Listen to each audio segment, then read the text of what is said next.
Special correspondent Dr. Alok Patel coming to us from New York, where you're also talking with ABC News today. Dr. Patel, thanks for joining us. Thank you. Yeah, I am at the mothership right now at ABC News New York, and so obviously representing the KGO family. And I wish that we were talking about something as cool as Jeff Goldblum searching for Sasquatch, Kristen.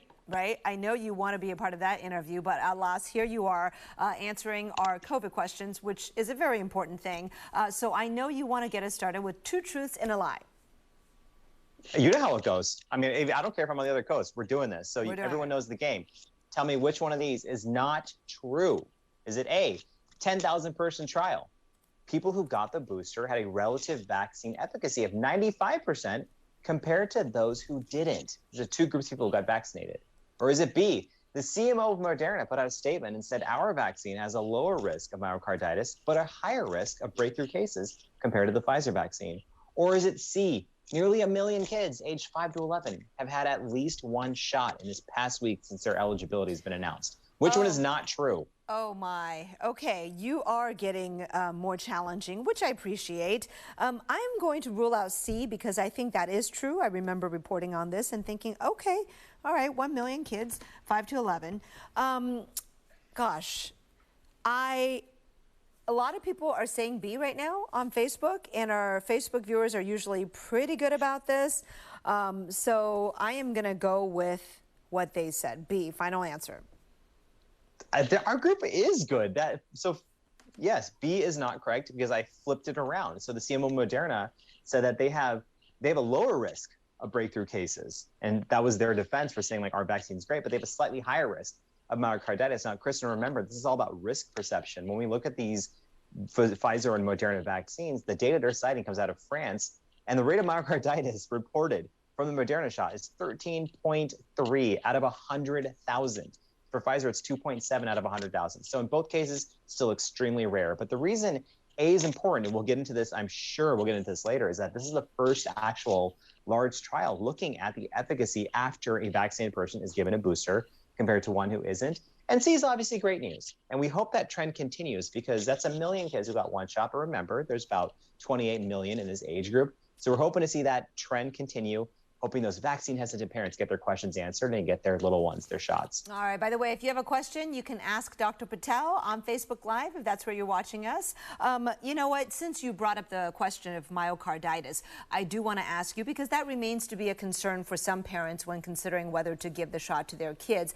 Talk about myocarditis versus, you know, something else that kids could get, the multi-symptom inflammatory syndrome, which is linked to getting COVID. So when you're weighing the risk of getting, you know, the shot versus getting COVID and the risk benefit, talk about those two things and put it in perspective for people.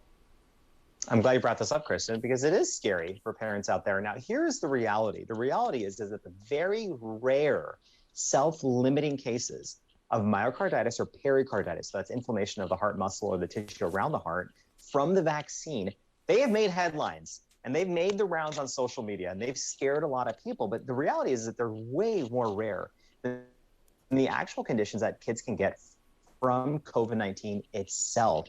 And they're self-limiting, meaning these kids are maybe hospitalized, maybe not. It's self-resolves. Maybe they're given a little bit of treatment, but it's not a serious case. Whereas the kids I've talked to, the heart disease they're seeing from COVID-19 itself is horrifying. And it's not just limited to the heart. As you mentioned, with multi-system inflammatory condition, these kids have organ failure. It's affecting their brains, their kidneys, their GI system. And it's way more severe, causing systemic inflammation. And so parents have to really understand that the myocarditis or pericarditis from the COVID-19 vaccine is not only extremely rare, but it's less severe than from the actual COVID-19 vaccine itself. And guess what?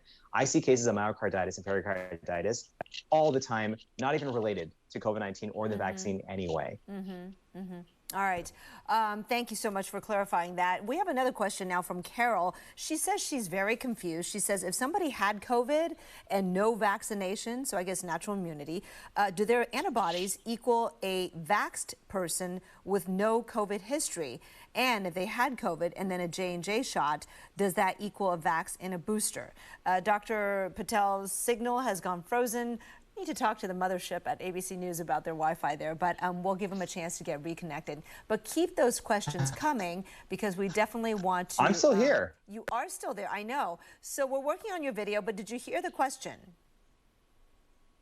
I did hear the question. And, I think it's a good question because there is still some confusion about that. So if you had COVID-19 in the past, you do have some natural immunity. Now, it does not actually equate the robustness of vaccine-acquired immunity. And this has now been proven in studies to show that people with vaccine-acquired immunity actually have better, more durable protection. However, people who have natural immunity plus vaccine-acquired immunity, so hybrid immunity, may have even better protection. So that's just even more reason for anyone out there who may have had COVID-19 recovered to still go out there and get. All right. Dr. Patel, I think we're going to give you a chance to see if you can log on to a different network there, Wi-Fi. So we'll take a short break, but keep your questions coming. We'll be right back. All right, Dr. Patel joining from New York. Some internet issues there, so we'll give him a chance to get caught up there.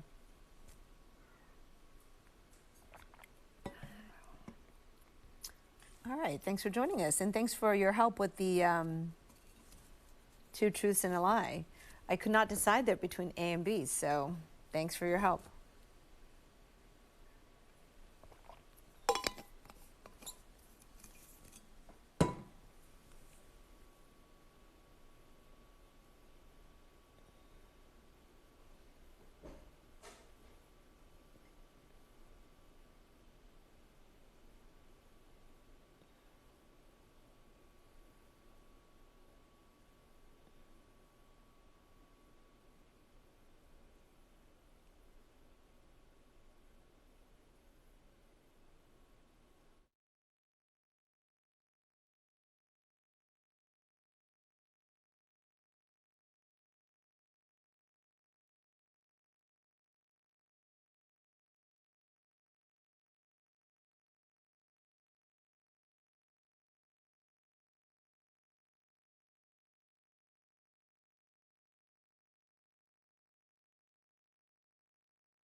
All right, welcome back. While we continue to try to connect with Dr. Patel, giving him a moment here, I'm going to tell you about something really neat happening this weekend. Glide's Holiday Jam fundraiser is less than a week away, and you'll hear music from Bobby McFerrin and Oakland's own Fantastic Negrito. Glide has worked on the front lines of racial justice and poverty for decades. ABC 7 News anchor Kumasi Aaron got some details from Glide's president and CEO, Karen Hanrahan.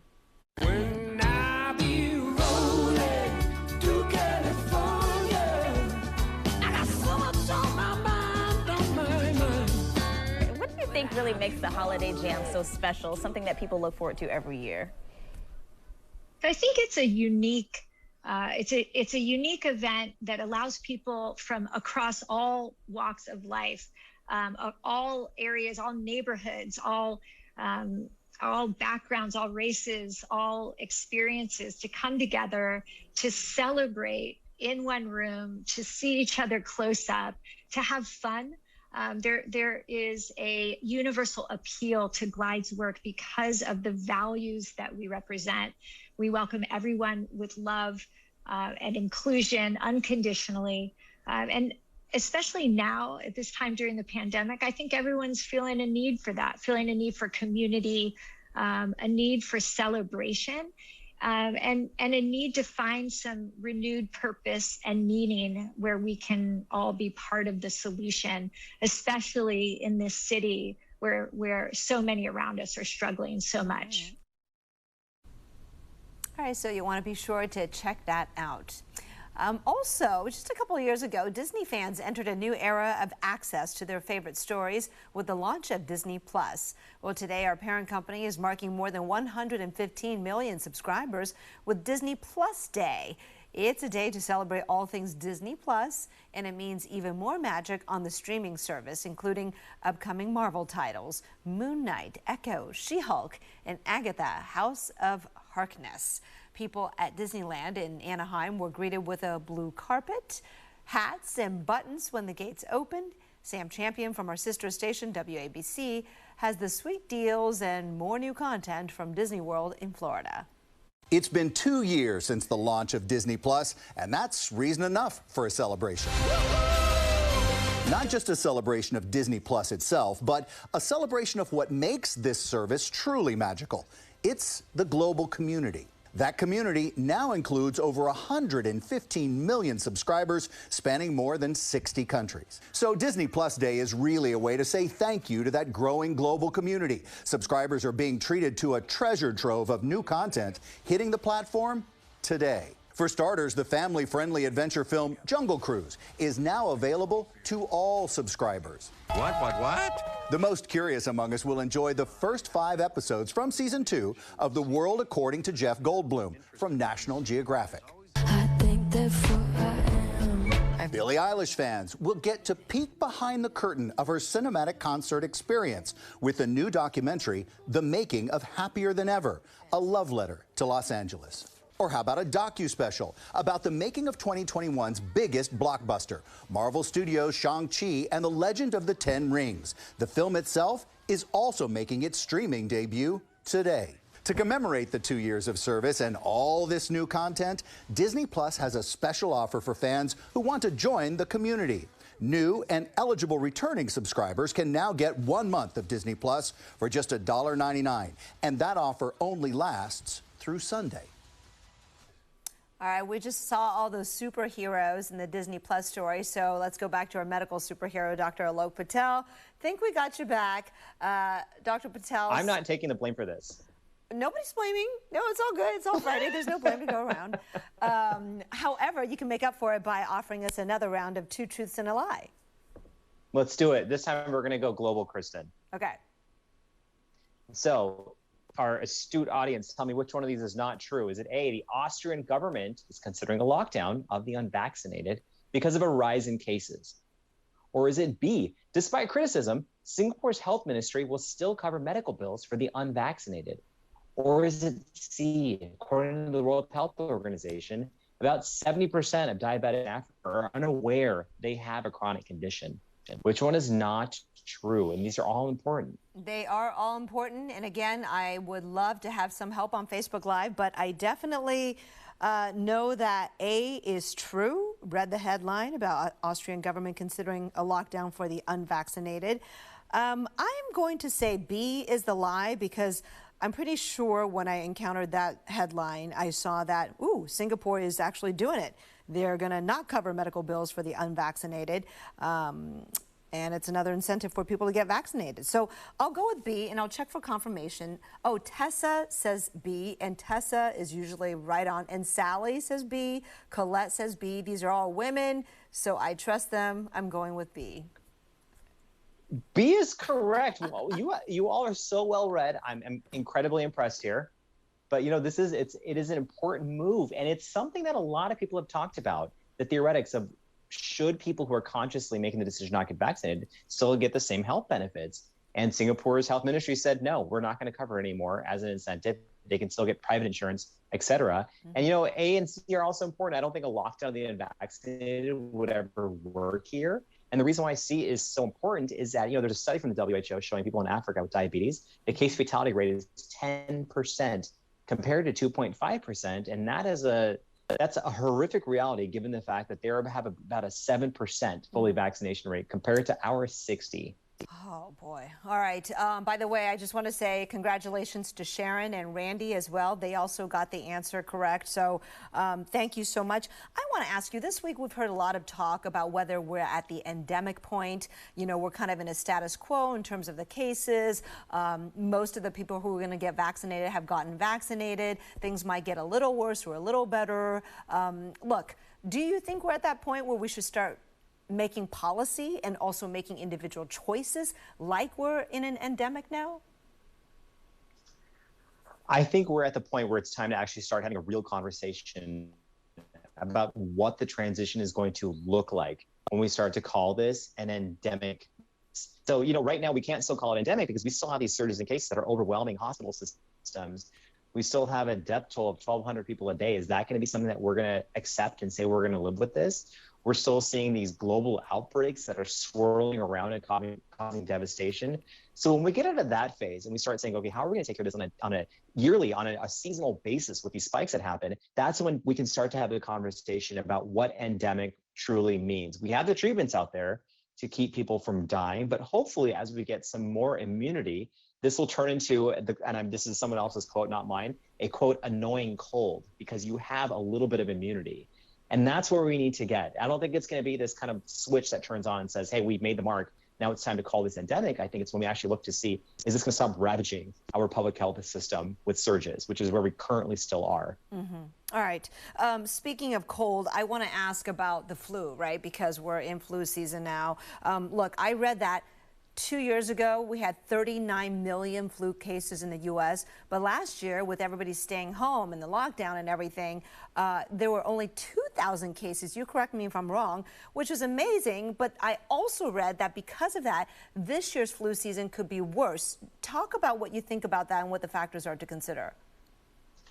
Kristen, I have heard these epidemiologists mention the fact that there may be less kind of community immunity against flu strains this year, even though you still need to get the annual flu shot. But I think the bigger concern is that we're going a little bit back to normal. Like 2019, people are gathering around, kids are going back to school, people are gathering indoors, and that's going to cause a spike in influenza as well. And this year we've seen a very early cold and flu season. I've seen kids with RSV in September and August, which is traditionally unheard of. And, you know, you mentioned the 39 million cases. Those are only the cases that are documented. We still had somewhere between 40 to 70,000 deaths, so many hospitalizations, and a lot of direct and indirect costs for our healthcare system. We talk about these hospitals that are filling up right now because of COVID-19 in certain states. Guess what? We fill up every single cold and flu season, not because of COVID. And so that could be a potential issue here, if we, especially in some communities with a lower vaccination rate. Right? Yeah, but if you're vaccinated, should you just go about living your life at this point? Or do you think because of those potential fears and scenarios you described, vaccinated people should still be making different choices? Or do you think it's just, you know, if you're vaccinated, do your thing, and let's just focus on getting unvaccinated people vaccinated? Well, if you're talking about COVID-19, if you're vaccinated, and, you know, you're high risk, maybe you got vaccinated early, it's a good idea to go ahead and get a booster to make sure that you have that optimal protection. And in that case, you have the evidence to say that you can go ahead and live your life because you have great protection against severe illness and or death. Now, just because we're talking about influenza, if you are vaccinated against the flu, you may still very well catch the flu, but data shows that you're much less likely to get severe illness as well. So in both cases, you get vaccinated and you still want to take the conscious effort to, you know, wear a mask around someone who's high risk. Obviously, we should all be washing our hands, but you take off your mask if you're in a bar and they check vaccination cards. Feel a little bit more relaxed about that. You've earned that. Okay. I do that. Yep. All right. I've got 30 seconds left, but I think it's important to address this because saw a report today about how 22 million babies missed their measles shots during the pandemic. Can you talk about how concerning that is to you? Kristen, it's extremely concerning. So measles itself is more contagious than some of the variants we've talked about with COVID-19. One person can infect 16 to 20 people. And if the vaccination rate in some communities drops below 90%, you start to see outbreaks. We saw this in 2015. 22 million infants missing a measles shot is a bad precedent, especially when we had a pandemic and so many parents were afraid to go to the pediatrician's office. So I hope that those fears are assuaged and people start to go on what we call a catch-up vaccination schedule. And we make sure that there are no drops in a disease that once killed so many children worldwide, which fortunately for the last few years has been rare in the United States because of vaccinations. Wow. It's just, for 20 years we've thought, oh, it's totally eradicated. To think that it's coming back and there are outbreaks and the possibility, that's a scary thought. We have a saying that says these diseases are only a flight away, which is why we still vaccinate for things like polio, diphtheria, hepatitis B, Hib, measles, so many. All right, Dr. Patel, you get yourself back to the Bay Area where we can get a better signal. Something's going on where you are, but we still appreciate you always in the conversation. Learned a lot anyway. Thanks so much. And again, technical problems is not your fault. All right, Kristen, I appreciate you. I'm going to blame the interference from the New York satellites. I think that sounds good. Yeah. All right, thank you so much. Coming up next, we'll talk with two paranormal researchers who went on a hunt for Bigfoot with actor Jeff Goldblum, and it all plays out on Disney+. We'll talk about it with those paranormal researchers next.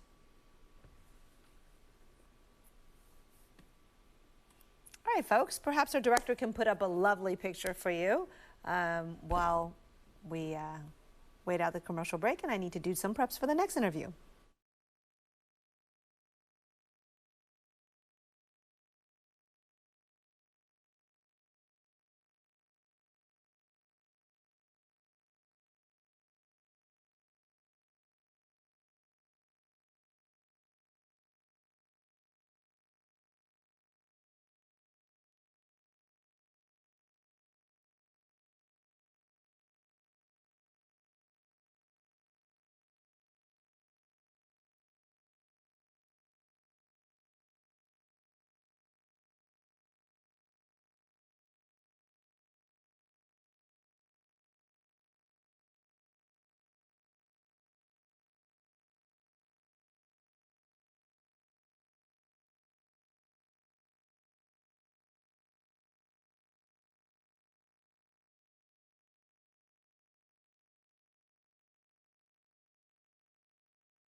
All right.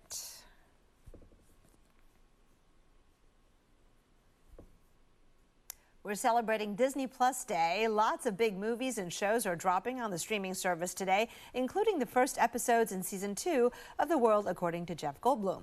One episode was filmed right here in Northern California. Goldblum goes Bigfoot or Sasquatch hunting with two paranormal researchers. Joining us now are those researchers, Greg and Dana Newkirk. Thank you so much for joining us. Thanks for having us. Thanks for having us. I know I am super intrigued by this. You filmed in the Mount Shasta area, right? Why there? There's a lot of really strange sightings that happen up around that area. There's reports of everything from Bigfoot sightings to UFO sightings to even ghost sightings. You name it, it's there. I read that there's actually a Bigfoot class taught at Humboldt State. Is that right? I think that's correct. All right, so clearly a lot of legend and folklore there. Okay, so when you were out there, what techniques did you use to try to draw out Bigfoot? Some of the things that we did are pretty traditional Bigfoot investigative techniques. So things like tree knocking and leaving fruits and vegetables. And we actually brought some pheromone chips with us. So really smelly smells and all that kind of good stuff. There's actually a lab out of Missouri or Minnesota, I believe, that mixed human and primate DNA to create their own pheromone chip that they say works on Bigfoot. Oh my goodness. Okay. Well, I know you can't give away what you found. Folks are just going to have to watch the episode. But how did this collaboration begin with Goldblum? I think Goldblum and his team saw a television series that we produced called Hellier, where we're, of all things, looking for goblins. Huh. Okay. And so he was like, I want these guys, take me out there. What was it like? Was he intrepid out there? Was he adventurous? Was he funny? Can you share any stories? He was kind of all of the above. We keep joking that he seems to be just as much of a mythical creature as Bigfoot itself. So it was a pretty wonderful experience getting to take him out into the woods and look for a legend with a legend. He's everything you hope he is and more. He's a national treasure. Oh, I believe it, definitely.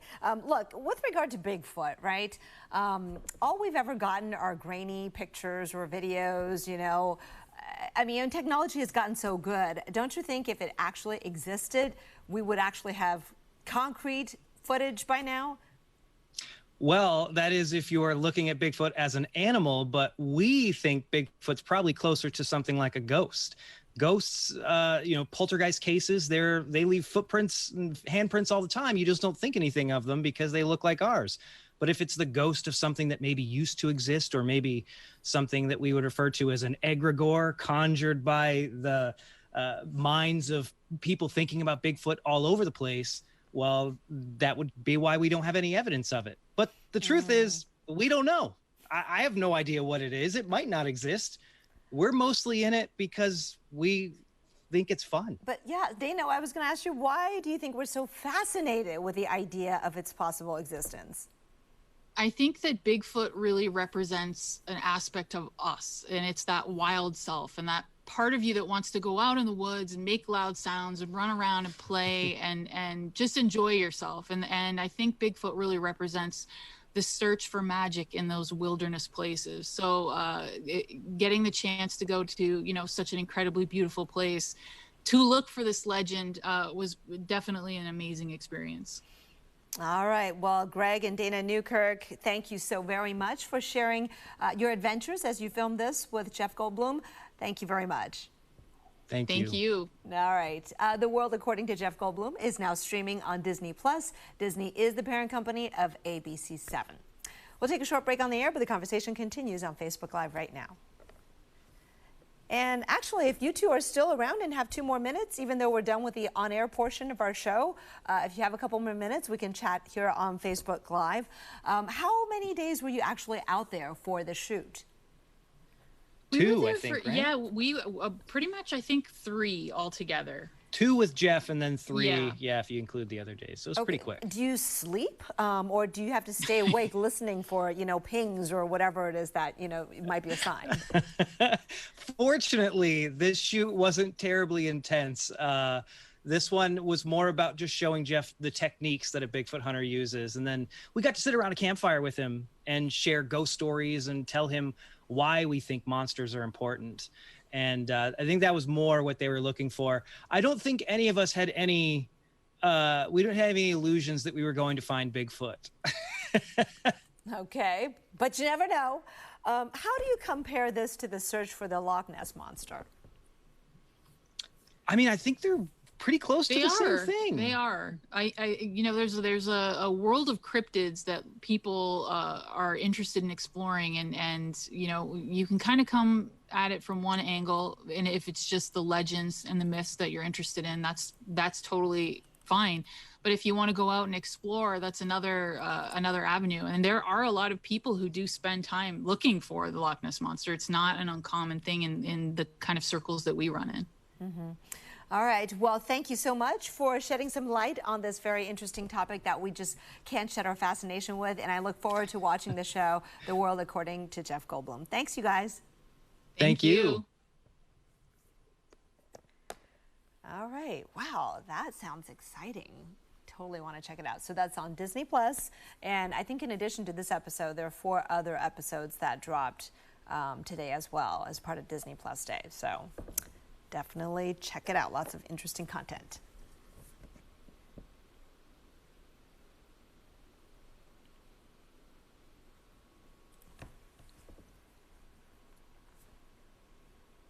Thanks so much for joining us today on this interactive show, Getting Answers. We'll be here every weekday at 3 o'clock answering your questions. Today we covered all the COVID-19 headlines, including clearing up COVID-19 booster confusion, plus talk of an endemic. and when we'll return to normal. We got a sneak peek of the world according to Jeff Goldblum, now streaming on Disney+. Happy Disney Plus Day. See you later.